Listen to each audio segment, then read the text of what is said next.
In the Western world, especially on the Balkan, the Janissaries are often seen as one of the worst things that could have happened. Emphasis is brought on how cruel it was and how long-lasting. It's used as a concept of national consciousness. In Serbian literature, the emphasis is on how parents often had to hide their children, and how mothers were often hurting their own children in order to spare them the fate of becoming a Janissary. The topic is presented as some sort of "we had to fight that off, and we took the shackles off from the Turkish yoke." Quite similar to the Russian propaganda of the Tatar yoke, a topic that was extensively covered by Nojrans in his video titled "Not the Origins of Russian Authoritarianism, a Response to Kraut." So I got curious for many reasons and wanted to dig a bit deeper into this topic. At the end of the video I would like to present a spectrum in which I believe the Janissaries can be best ordered into. Now first things first, we have to address one particular topic. What is a slave? What is a slave from our modern perspective, and what is a slave from the contemporary perspective? I would like to start this topic with an entry in Britannica. I would like to read, which goes as followed: serfdom, condition in medieval Europe, in which a tenant farmer was bound to a hereditary plot of land to the will of his landlord. The vast majority of serfs in medieval Europe obtained their subsistence by cultivating a plot of land that was owned by a lord. This was the essential feature differentiating serfs from slaves, who were bought and sold without reference to a plot of land. Special emphasis has to be given here to being bound to a plot of land, so there was no social mobility. Emphasis has to be given to hereditary plot, so you were born on these lands, and emphasis has to be given to the will of the lord, so peasants had to do what their lord demanded. The main difference between a serf, aka a peasant, and a slave was that a serf was bound to a field and had to work on it, whereas a slave could be freely bought and sold and used wherever the owner pleased. Other than that, there is very little that differentiates a slave from a serf. According to the Australian Human Rights Institute, a modern slave is someone who is essentially forced into doing things that they did not sign up for.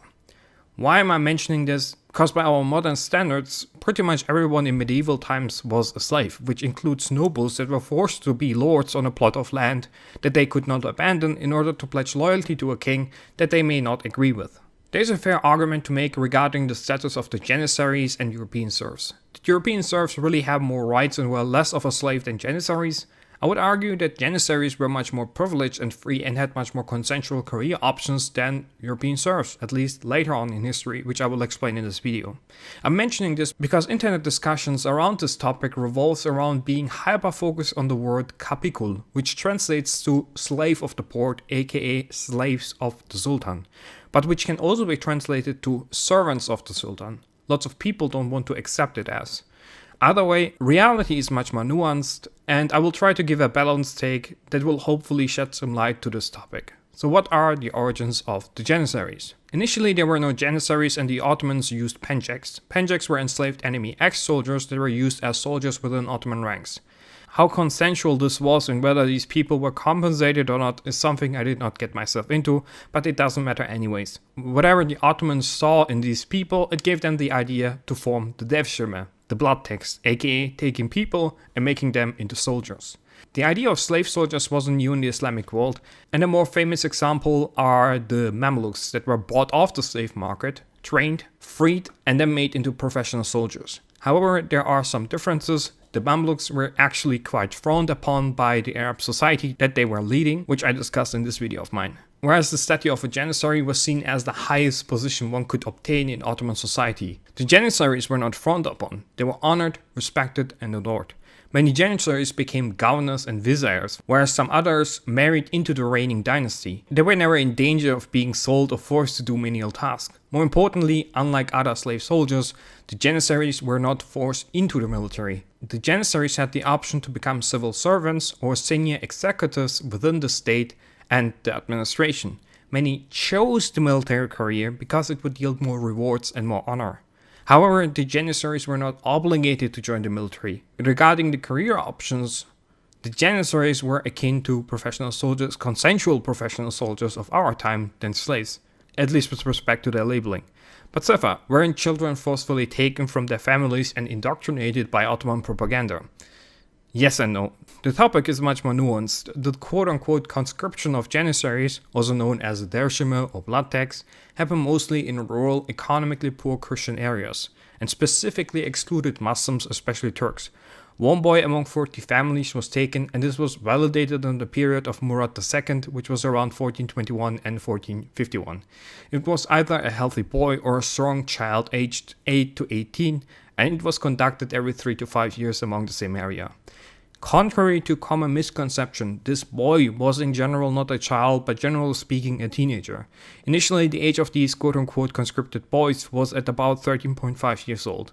I have to add that Islamic law at that time considered a 15-year-old boy an adult, so these quote-unquote children were not perceived as children by the contemporary time, at least not the ones 15 and above. Either way, by the 17th century, the average age of boys that were recruited from the dershime is much higher and at about 16.5 years old. Full adults by the contemporary view. In short, even if an argument can be made about sometimes taking literal children, it was most definitely not the norm by the time's worldview, and most definitely not in the 17th century, where Janissaries are conscripted from what was then seen to be an adult. For simplicity's sake, I will continue to talk about children when I'm referring to the quote-unquote conscripted boys, even though it's factually not the case, at the very minimum not in the 17th century onwards. However, one question remains, were these people forcefully taken? And the answer is yes and no. There are cases where children were forcefully taken, there's no doubt about that, but there are also cases where families bribed Ottoman officials to get their children into the Janissary Corps. For some strange reasons, Bosniaks were also allowed to be conscripted for the Janissary Corps, regardless of the fact that they were Muslim. Maybe it had something to do with the fact that they used to be initially Christians. Either way, we have a situation of Bosniaks deliberately and consensually getting recruited. We have cases of Christian children being forcefully taken, and we have cases where Ottoman officials were bribed. In short, it was everything. Yet the conclusion to this topic should not be they were all forced, but sometimes some of them were forced.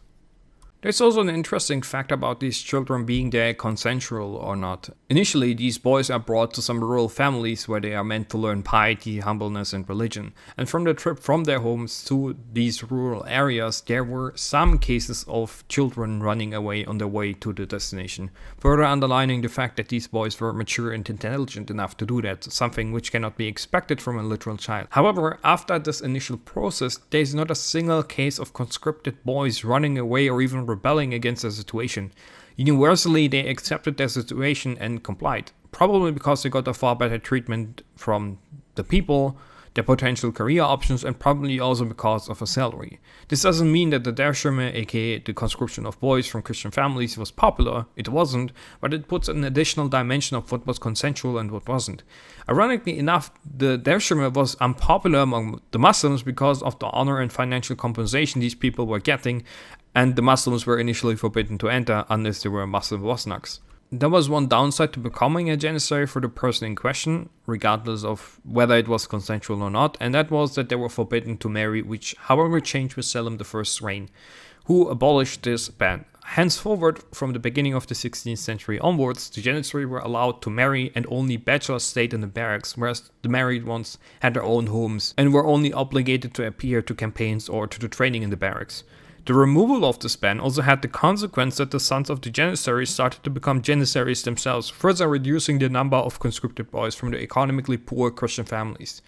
There was also the case of Aras, the heads of the corps, which were allowed to incorporate a number of protégés into the Janissary corps. In all of these cases, you have consensual conscription regardless of their religious or ethnic background. So if an Ara found Mehmet, a Muslim Turk from Anatolia, favorable, he could and did take him with his consent to become a Janissary.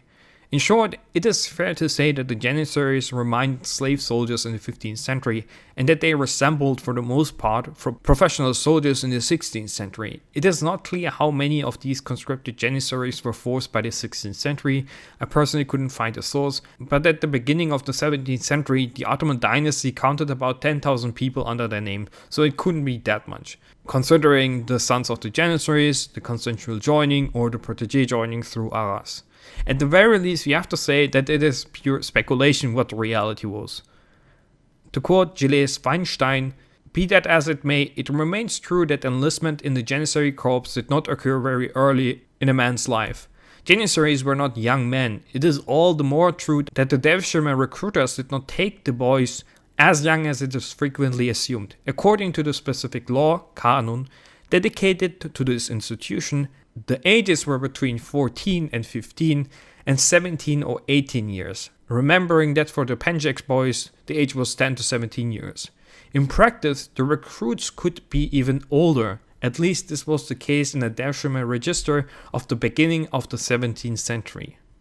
But the story of Janissaries obviously doesn't end by the end of the 16th century, it ends at the beginning of the 19th century. So what happened after the early 17th century? The end of the Devshirme is what happens. By the 1640s, the Devshirme is effectively stopped and the Janissaries evolve into some kind of infantry brigade. In order to fill the ranks, the Janissary ranks were open to everyone. There might have still been very few cases where some boys were taken away from their families, but the vast majority of Janissaries are filled by Muslims consensually joining the Janissary ranks. It's not some random Christian boy from the Balkan, it is Ahmed from Anatolia. This is especially interesting because if you go by Balkan nationalists, the Devshirme was some kind of oppressive system that was used against them for centuries to come, and it was very bad. And for the 15th century, for the individual families, I would totally understand this, but from an overall impact to the Ottoman minorities themselves or the individual Janissaries, this couldn't be further away from the truth. The Janissary could accumulate property relatively easy and were involved in business, resulting in a prosperous urban middle class, ultimately benefiting society in various economic ways. More importantly, even in the 16th century, the Janissaries were self-aware of their origin. The Janissaries were relatively involved in their home region and did not forget it altogether. Sokulu Mehmet Pasha, as an example, played an important role in the renewal of the Serbian church in 1557 and was known to help his people. So ultimately it had economic benefits not only for the individual Janissaries, but also for the ethnic minority.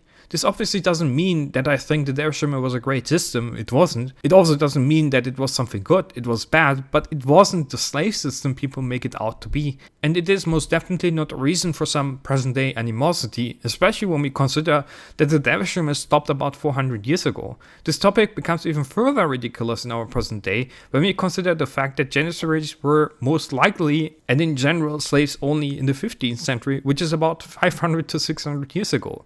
So in my humble opinion, and on a scale from 1 as in slave to 10 as in free contemporary man, I would say in the 15th century, the Janissaries were a 2 to 4, in the 16th century, a 5 to 7, and from the mid 17th century onwards, a 10 out of 10.